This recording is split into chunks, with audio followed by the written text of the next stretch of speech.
Sa mga business owners dyan, panoorin nyo mabuti to. Mag-iingat tayo sa mga gantong delivery boy.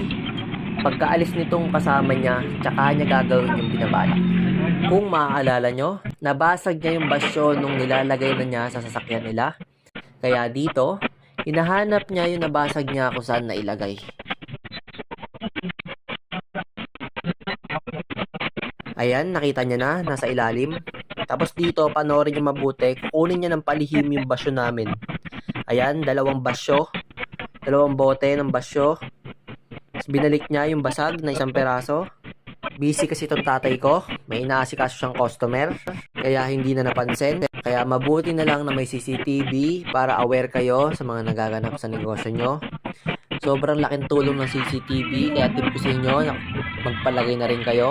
Malaking tulong to for safety sa lahat ng pagmamayari nyo at ng sarili ninyo.